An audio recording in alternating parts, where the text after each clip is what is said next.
A new type of war has emerged, information warfare. This activity by the Russians is going to go down in history as the greatest covert action campaign in the history of Mother Russia. So-called fake news can have real-world consequences.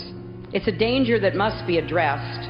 And you have to be the ones to do something about it, or we will.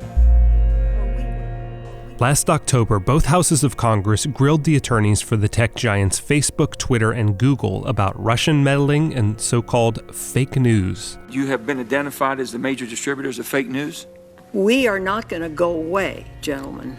Minnesota Senator Amy Klobuchar has already introduced a piece of legislation aimed at more tightly regulating online political advertising. The Honest Ads Act would bring transparency and accountability to paid political advertising. But that only addresses a small portion of the problem. A Russian troll farm called the Internet Research Agency produced thousands of unpaid posts using fake accounts and Facebook groups that targeted hot-button issues like race and immigration. Their strategy is to take a crack in our society and turn it into a chasm.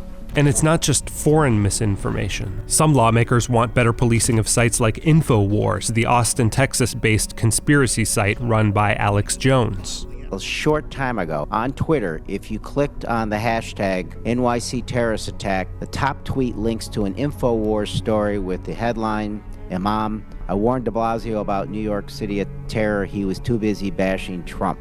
Do you have a responsibility to flag something as this was fake news?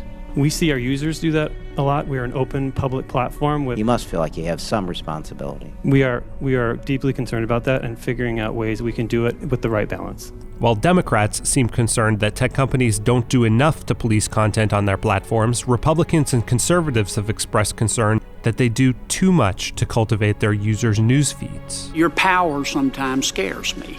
Do you consider your sites to be neutral public fora? Google should be regulated like the public utility it is, to make sure it doesn't further distort the free flow of information.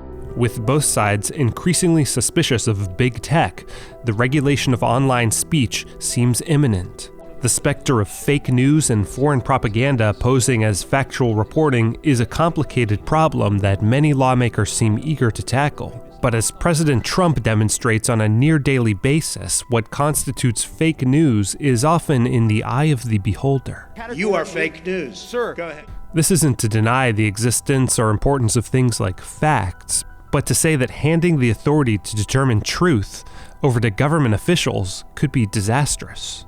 It's important to remember that being on Facebook or Twitter or YouTube is still a voluntary activity. Because customers can always log off, these companies already have strong incentives to keep their platforms relatively free of bots and trolls and to improve the user experience through actively curating content. What we're trying to do actually is provide each user a personalized newsfeed that will be the content that's most interesting to that user.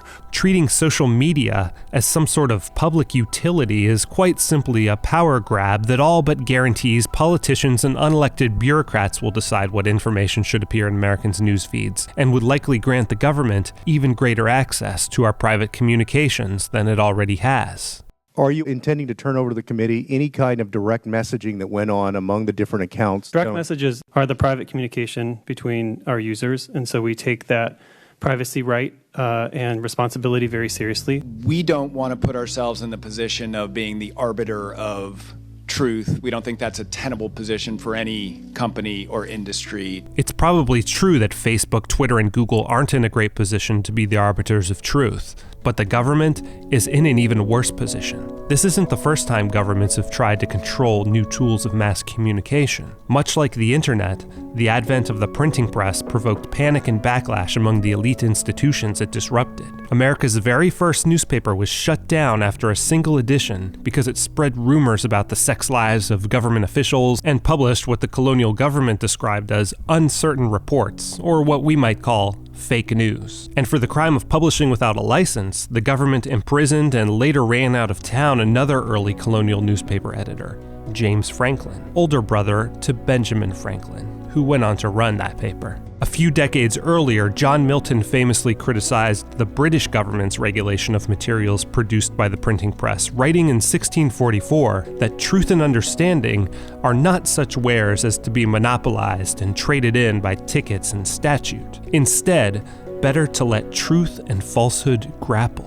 Why was this false content allowed to remain in place? There was a small amount of tweets relative to the size of the platform, but impressions of tweets calling out those things as fake were 8 times as large.